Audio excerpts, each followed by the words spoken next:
Kaisar yang hancur, ketika kekuatan tendangan Adriano tak sanggup melawan rasa sakit, hanya dalam waktu 3 detik, ia bisa mengubah suasana stadion dari cemas menjadi ekstasi liar.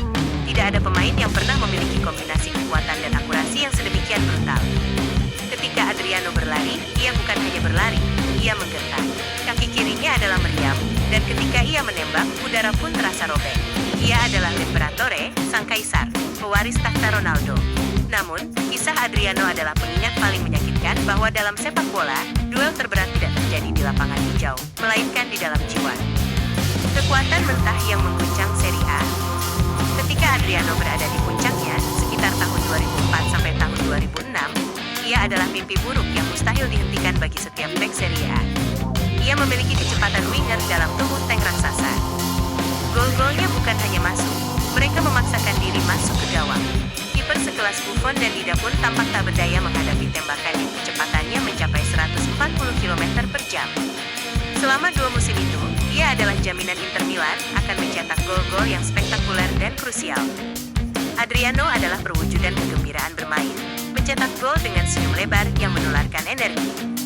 Ia adalah simbol harapan Inter setelah bertahun-tahun puasa gelar. Panggilan telepon yang mengakhiri kekaisaran. Namun, di tengah-tengah keemasan itu, datanglah tragedi pribadi yang meruntuhkan segalanya. Kematian ayahnya pada tahun 2004, sosok yang paling ia hormati dan andalkan, menjadi titik balik yang menghancurkan. Seperti yang pernah diakui Javier Zanetti, kapten Inter, setelah panggilan telepon itu, Adriano tidak pernah sama lagi. Ia masih memiliki fisik seorang dewa, tetapi jiwanya rapuh dan hancur. Depresi, kerinduan, dan rasa kehilangan yang mendalam menggantikan kepercayaan diri yang tak terbatas. L'Imperatore mulai tenggelam dalam kesedihan. Di lapangan, bola-bola yang tadinya lengket di kakinya mulai lepas. Tendangan-tendangan meriam itu mulai meleset. Dia masih memiliki kemampuan, tetapi dia kehilangan fokus, konsistensi, dan yang paling penting, motivasi untuk bertarung. Klub, pelatih, dan rekan setim berusaha membantunya, tetapi pertarungan melawan depresi adalah pertempuran yang harus ia menangkan sendiri. Warisan yang tak pernah terwujud.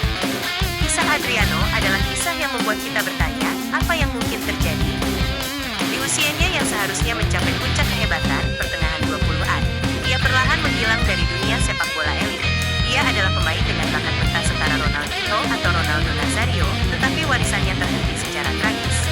Adriano adalah bukti bahwa skill dan kekuatan fisik hanyalah bagian dari persamaan. Mentalitas dan kebahagiaan hati adalah fondasi sejati. Kita tidak mengenangnya sebagai pemain yang gagal, melainkan sebagai pemain yang sangat dicintai. Seorang kaisar yang turun tahta bukan karena kekalahan di lapangan, melainkan karena luka yang tak terlihat. Menurut Anda, jika Adriano tidak mengalami tragedi pribadi itu, apakah ia akan mencapai level Ballon d'Or seperti Ronaldo, atau menjadi striker terbaik di generasinya?